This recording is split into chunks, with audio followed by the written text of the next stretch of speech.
यमुनातीरवनचारी जय राधा माधव कुंज बिहारी गोपीजन वल्लभ गिरिवरधारी यशोदानंदन व्रज जन रंजन यशोदानंदन व्रज जन रंजन यमुनातीरवनचारी यमुनातीरवनचारी जय राधा माधव कुंज बिहारी गोपीजन वल्लभ गिरिवरधारी जय राधा माधव कुंज बिहारी गोपीजन वल्लभ गिरिवरधारी यशोदानंदन व्रज जन रंजन यशोदानंदन व्रज जन रंजन यमुनातीरवनचारी यमुनातीरवनचारी जय राधा माधव कुंज बिहारी गोपीजन वल्लभ गिरिवरधारी।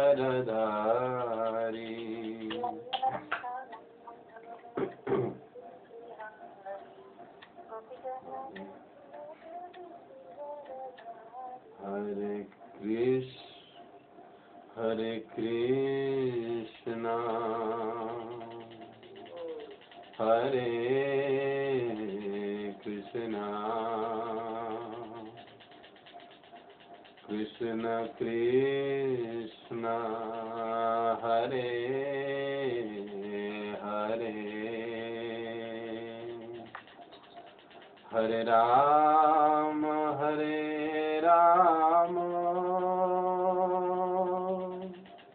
राम राम हरे हरे हरे कृष्ण कृष्ण कृष्ण कृष्ण हरे हरे हरे राम राम राम हरे हरे हरे कृष्ण कृष्ण कृष्ण कृष्ण हरे हरे हरे राम राम राम हरे हरे हरे कृष्ण कृष्ण कृष्ण कृष्ण हरे हरे हरे राम राम राम हरे हरे हरे कृष्ण कृष्ण कृष्ण कृष्ण हरे हरे हरे राम राम राम हरे हरे हरे कृष्ण कृष्ण कृष्ण हरे हरे हरे राम राम राम हरे हरे हरे कृष्ण कृष्ण कृष्ण हरे हरे हरे राम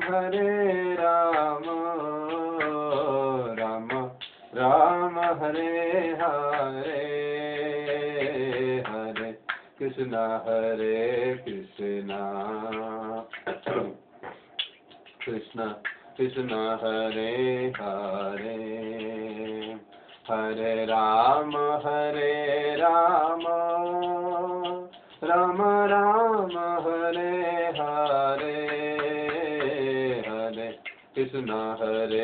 कृष्ण कृष्ण कृष्ण हरे हरे हरे राम राम राम हरे हरे, हरे कृष्ण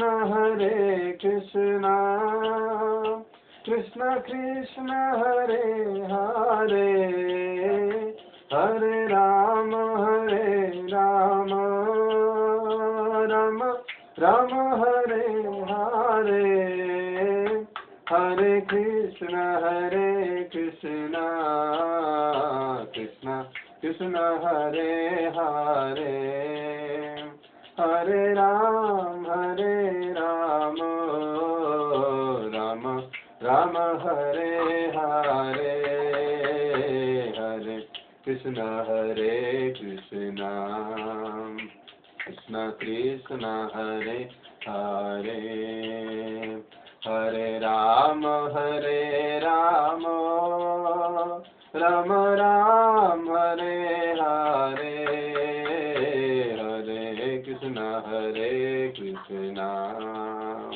कृष्ण कृष्ण कृष्ण हरे हरे, हरे राम राम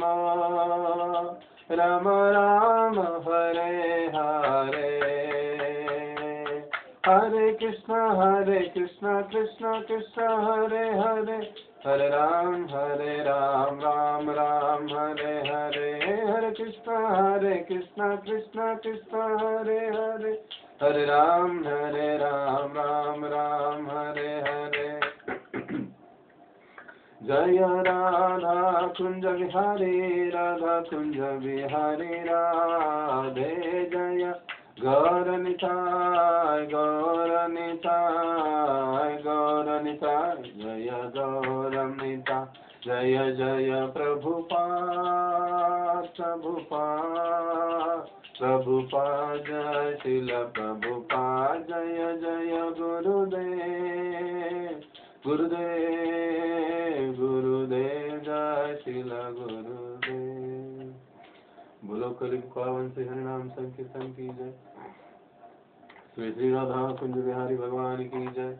श्री श्रीनिताय गौर सुंदर भगवान की जय। जगत गुरु श्रील प्रभुपाद की जय। ओम अज्ञानतिमिरन्धस्य ज्ञानाञ्जनशलाकया चक्षुरुन्मिलितं येन तस्मै श्रीगुरवे नमः।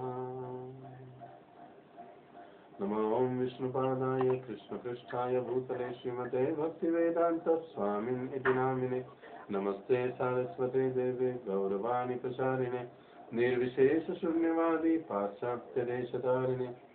जय श्री कृष्ण चैतन्य प्रभु नित्यानंद, श्री अद्वैत गदाधर शिवासादि श्री गौर भक्तवृंद। हरे कृष्ण कृष्ण कृष्ण हरे हरे, हरे राम राम राम हरे हरे। मुखं करोति वाचालं पंगुं लंघयते गिरिं यत्कृपातं वन्दे श्रीगुरो।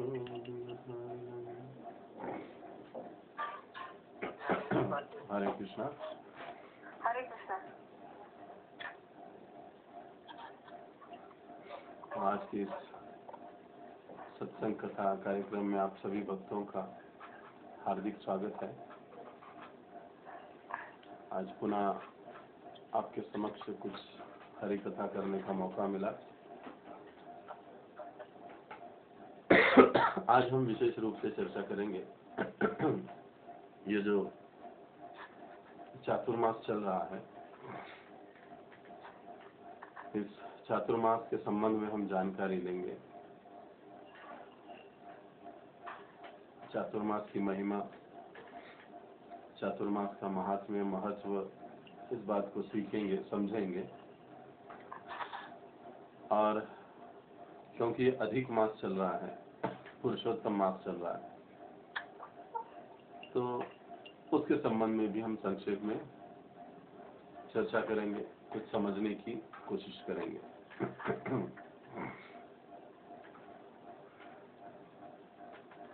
तो ये चातुर्मास का तीसरा महीना चल रहा है और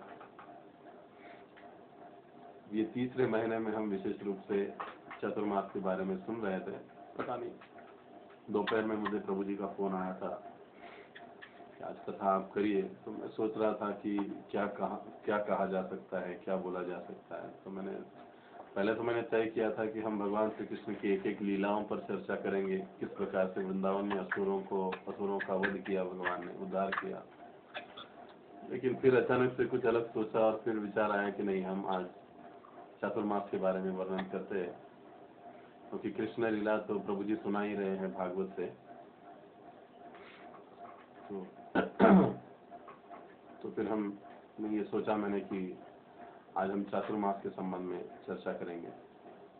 तो देखिए, एक चीज इसमें हमें समझनी चाहिए कि भगवान ने जो ये सृष्टि बनाई है,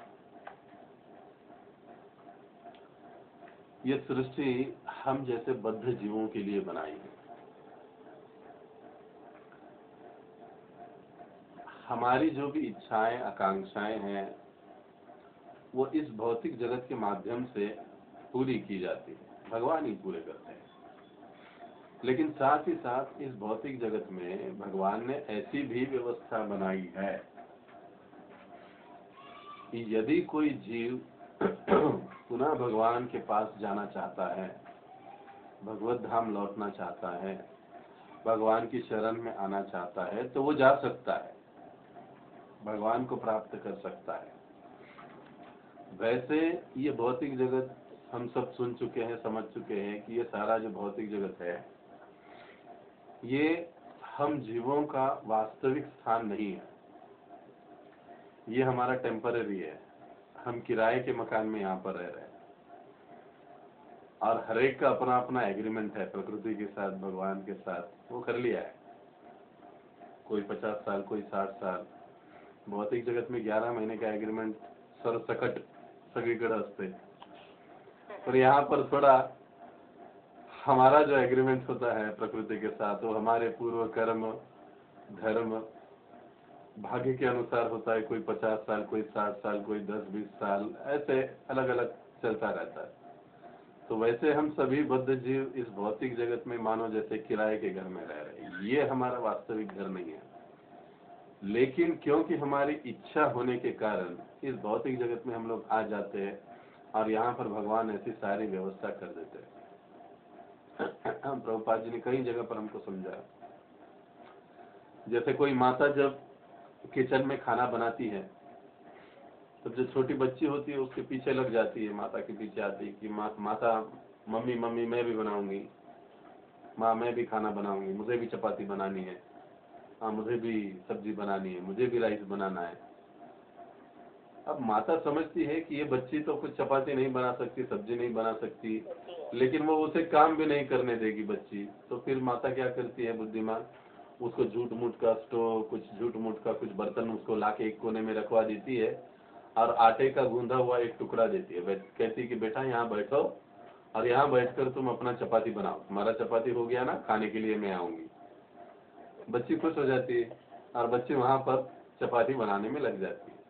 अब वो माँ यानी भगवान है, और वो बच्ची यानी हम लोग है। क्योंकि हम जब भगवत धाम में थे, तब भगवत धाम में हम ये इस प्रकार से विद्रोह भरी इच्छा करते हैं कि अरे हमें भी मान सम्मान चाहिए, हार कृष्ण को ही क्यों मिले, मुझे भी चाहिए, मुझे भी अपना इंद्रिय भोग करना है। तो भगवान कहते हैं कि वहाँ यहाँ पर ओरिजिनल किचन में ये पॉसिबल नहीं है।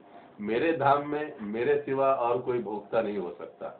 अगर तुम्हें भोग करना है तो फिर तुम्हारे लिए ये सृष्टि बनाएंगे, यहाँ पर चले जाओ। और फिर यहाँ पर लुटू पुटू सा संसार महाराज हमेशा कहते हैं, फिर झूठ मूठ का संसार यहाँ पर हम लोग उसके लग जाते हैं, खेलते रहते हैं। और फिर जब भूख लगती है बच्ची को, अब उसी उदाहरण की ओर आएंगे, जब बच्ची को भूख लगती है तो वो अपना बनाया हुआ खाना नहीं खा सकता, क्योंकि वो तो झूठ मूठ का है, वो कहाँ से खा पाएगी। फिर भूख लगती है, रोती है, तो फिर माँ के पास ही आती है कि मुझे खाना दे दो। तब तक माँ का, मैया का खाना बनाकर होता है, मैया उसको खिला देती है। हमारी अवस्था भी ऐसी, इस झूठ मूठ के खेल खेल में जब समय निकल जाता है और भूख लग जाती है। अब भूख कैसे लगती है, माया की लातें पड़ती है, कुछ दुख कष्ट होते हैं बहुत सारे, तब फिर हम लोग रोने लगते हैं कि भगवान बचाओ, भगवान बचाओ, और फिर उनके पास पुनः चले जाते हैं। तो जब भी ऐसी स्थिति होगी, जीव को पुनः भगवान के पास लौटना होगा, तो भगवान ने वो भी व्यवस्था कर दी है इस भौतिक सृष्टि में। इसलिए भगवान को कहा जाता है कि वो बड़े दया के सागर है। हर व्यवस्था भगवान बद्ध जीव के लिए कर देते हैं कि कोई भी बद्ध जीव भगवान को सहज प्राप्त कर सकता है। और इसके लिए भगवान बहुत सारी व्यवस्थाएं, बहुत सारी योजनाएं, बहुत सारी व्यवस्थाएं करते रहते हैं और की भी है भगवान ने। जैसे कि भक्तों का संग है, भगवान विग्रह रूप में आकर अपनी सेवा का मौका देते हैं हमें। भगवान को अर्पित किया हुआ प्रसाद हम पा सकते हैं, महाप्रसाद। महीने में कुछ विशेष दिन आते हैं जिनको हम पालन कर सकते हैं, पालन करके हम भगवत धाम जा सकते हैं। साल में ऐसे कुछ महीने आते हैं जिसको हम पालन करके भगवत धाम में जा सकते हैं। फिर ऊपर से गीता दिया है भगवान ने, भागवत दिया है भगवान ने, आदि इतने सारे साधन भगवान ने बद्ध जीवों के लिए दे चुके हैं कि अगर कोई भी कभी जग जाए और वो पुनः वापस आना चाहे तो आसानी से आ सकते हैं। इन सब में जैसे हम चर्चा कर रहे थे, कोई विशेष दिन, हर महीने के 2 विशेष दिन होते हैं एकादशी, इसको हमें पालन करना चाहिए। एकादशी को पालन करने से हमारा आध्यात्मिक प्रगति होता है, हम भगवत धाम प्राप्ति के अधिकारी बन जाते हैं।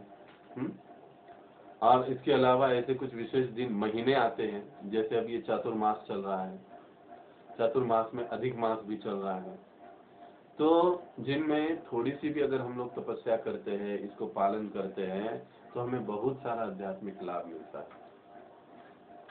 हाँ, साथ ही साथ शास्त्र हमको बताते भौतिक लाभ भी प्राप्त होता है, लेकिन एक जो भक्त है वो केवल आध्यात्मिक लाभ के लिए ये सारी चीजों का। प्रभुजी सगळ्यांना मूट करून द्या ना, आवाज खूप येतो, सगळ्यांना मूट करून द्या।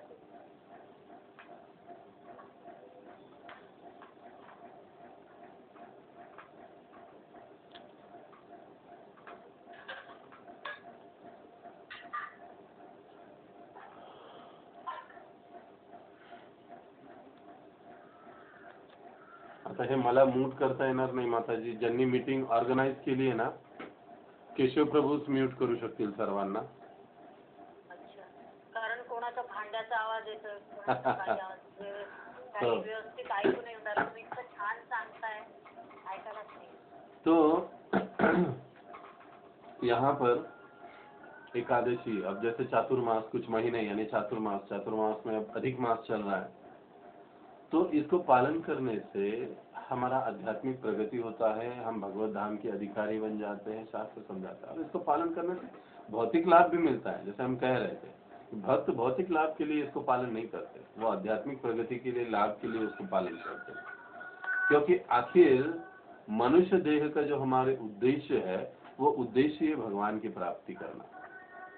अगर मनुष्य देह मिलने के बाद भी अगर हम भगवत प्राप्ति का प्रयास नहीं कर रहे, तो फिर हमारा ये मनुष्य जीवन व्यर्थ है। जो चाहते हैं कि हमें अपने मनुष्य जीवन का सार्थक करना है, कल्याण करना है, तो उनको इन दिनों का अवश्य रूप से पालन करना चाहिए। एकादशी का पालन करना चाहिए, चातुर्मास का पालन करना चाहिए, अधिक मास के लिए पालन करना चाहिए। और ये सारा भगवान की संतुष्टि के लिए हम भक्त लोग करते रहते हैं, लेकिन इसमें साथ ही साथ हमारा आध्यात्मिक कल्याण भी होता है। तो हम सभी जानते हैं कि चातुर्मास के पहला ही शयन एकादशी से आरंभ हो जाता है और आषाढ़ मास के शुक्ल पक्ष में ये शयन एकादशी आती है। बहुत इसका बड़ा महत्व है, उसको हम सभी जानते हैं। और भविष्योत्तर पुराण में नारद मुनि ब्रह्मा जी से जब पूछते हैं, तब ब्रह्मा जी नारद मुनि को कहते हैं कि जो व्यक्ति इस शयन एकादशी का पालन नहीं करता या एकादशी व्रत का पालन नहीं करता, वो नारकीय अवस्था को निश्चित रूप से प्राप्त करता है। अब ये हम नहीं कह रहे, कोई और नहीं कह रहा, ये ब्रह्मा जी नारद मुनि से कह रहे हैं भविष्योत्तर पुराण में। और बहुत इसका महात्म्य, शयन एकादशी का महात्म्य बताते हुए ब्रह्मा जी वहां पर एक कथा बताते हैं। संक्षेप में हम उस कथा को सुनेंगे कि एक समय की बात है कि सृष्टि में, इस सृष्टि का कई समय पहले मंधाता नाम का एक राजा था और उसका राज्य बड़ा ही खुशहाल था, लेकिन कुछ ही समय के पश्चात अचानक उसके राज्य में अकाल पड़ गया। 3 साल तक राज्य में किसी प्रकार से वर्षा हुई नहीं। राजा ने कई ब्राह्मणों से पूछा, साधुओं से पूछा, तब राजा को पता चला। अंगिरा ऋषि उनसे मिलने के लिए आए उस राजा को, और अंगिरा ऋषि से जब ये प्रश्न पूछा मंधाता राजा ने, तब अंगिरा ऋषि ने कहा कि हे राजन, तुम्हारे राज्य में एक शूद्र व्यक्ति, एक अयोग्य व्यक्ति तपस्या कर रहा है, जिसका परिणाम आपको ये प्राप्त हो रहा है। तो आप एक काम करो, उसकी तपस्या रुकवा दो या उसका वध करवा दो। लेकिन मांधाता राजा को उसको ये जो उपाय है ये पसंद नहीं आया। तो उसने बड़ी विनम्रता के साथ राजा ने पुनः अंगिरा मुनि से पूछा कि मुनिवर, किसी को तपस्या से रोकना, अब ये राजा भी स्वयं एक भक्त था, या किसी का इस प्रकार से वध करवा देना, ये तो बात मुझे ठीक नहीं लगती। क्या कोई अन्य उपाय नहीं है? कृपा करके अगर कोई अन्य उपाय हो तो मुझे बताइए। तब अंगिरा ऋषि ने कहा कि हे राजन, आप एक काम करो, आने वाली एकादशी शयन एकादशी है, आप इस एकादशी व्रत को कठोरता से पालन करो, और आपके इस एकादशी के व्रत का पालन से, इसके पुण्य से आपके राज्य में वर्षा होगी। और वैसे ही हुआ। राजा ने इस शयन एकादशी को चातुर्मास में पालन किया और बहुत घनघोर वर्षा हुई, और उस अकाल से राजा का राज्य मुक्त हुआ, मांधाता।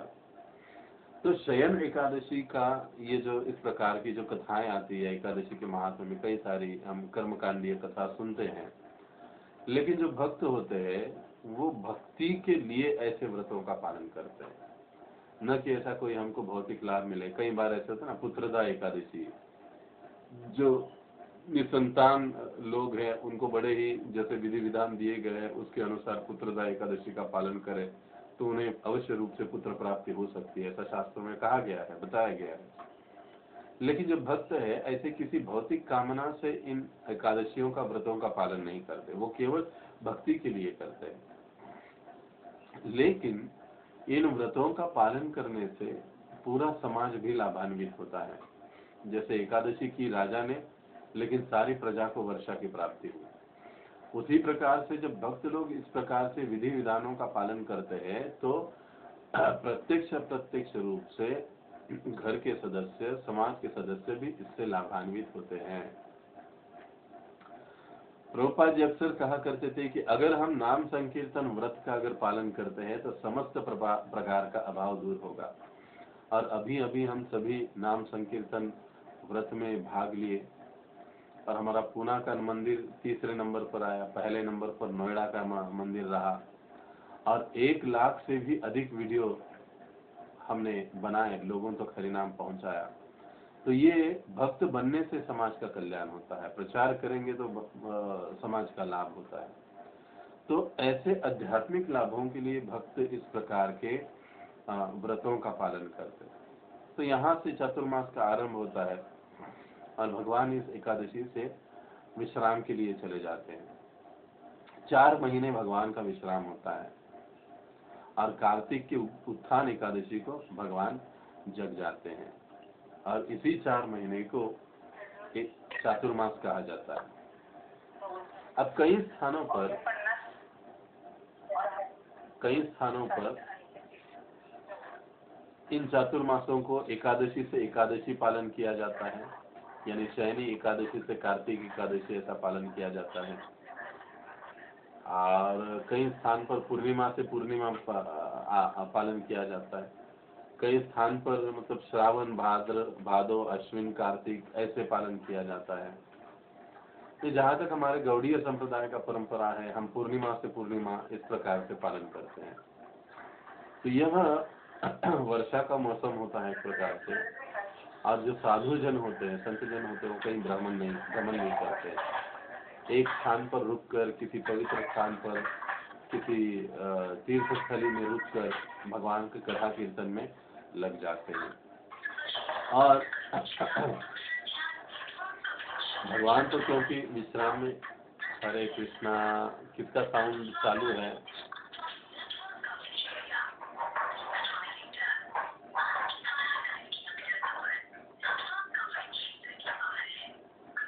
मोनिका माता जी, मोनिका माता जी।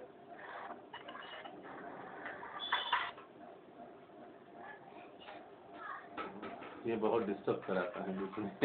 मोनिका भगवान सो जाते हैं तो भगवान अपनी लीला रचाते हैं। अपना फोन। वैसे भगवान सोते भी हैं और सोते नहीं भी हैं, लेकिन भगवान अपनी लीलाओं को रचाते हैं। इसलिए भगवान शयन करते हैं। भगवान का एक नाम है नारायण।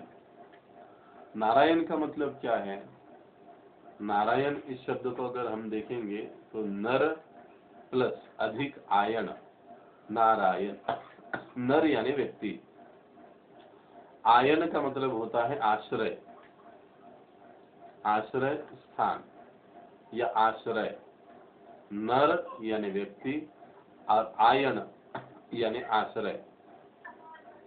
अब नार शब्द का और एक अर्थ होता है नार शब्द, जैसे नारायण, तो नार में से हमने नर शब्द, नर से नार। अब नार का एक मतलब होता है जल, पानी। जो भगवान से जल उत्सृत होते रहता है, निकलता है, और उसी जल में भगवान शयन करते हैं, विश्राम करते हैं, अयन करते हैं, ऐसे।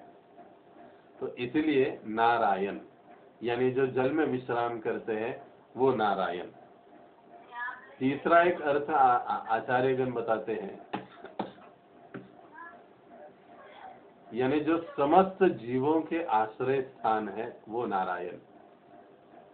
समस्त जीवों को जो आश्रय प्रदान कर सकते हैं वो है नारायण।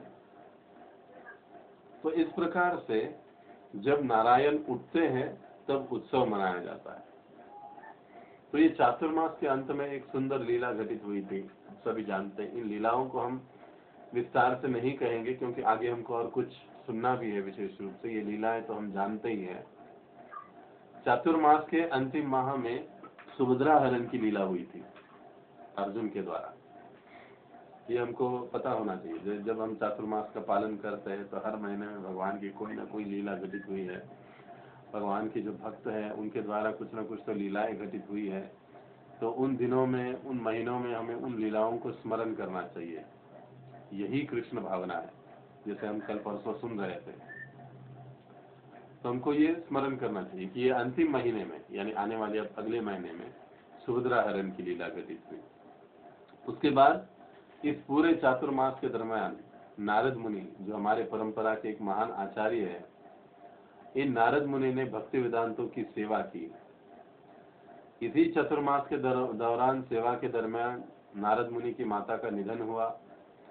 नारद मुनि तपस्या के लिए चले गए और भगवान नारायण ने प्रकट होकर उनको दर्शन दिया और पुनः अंतर्धान हो गए। और फिर यही नारद मुनि जो दासी पुत्र थे, अगले जन्म में नारद मुनि बने। तो चातुर्मास में भागवत को सुनना, भागवतों की सेवा करना, तपस्या करना, इससे देखिए नारद मुनि को इतना लाभ मिला कि अगले जन्म में वो भगवान के शुद्ध भक्त बन गए और पूरे ब्रह्मांड में वो प्रचार करते हुए भ्रमण करते हैं, भगवान का नाम लेते हुए भ्रमण करते हैं। इसी चातुर्मास के दौरान 500 वर्ष पूर्व श्री चैतन्य महाप्रभु की संन्यास लीला घटित हुई। इसी चातुर्मास के दौरान श्री चैतन्य महाप्रभु ने दक्षिण भारत की यात्रा की, रंगनाथ गए, कावेरी स्नान, दर्शन आदि सारी जो चैतन्य चरितामृत में लीला आती इसी दरमियान हुए।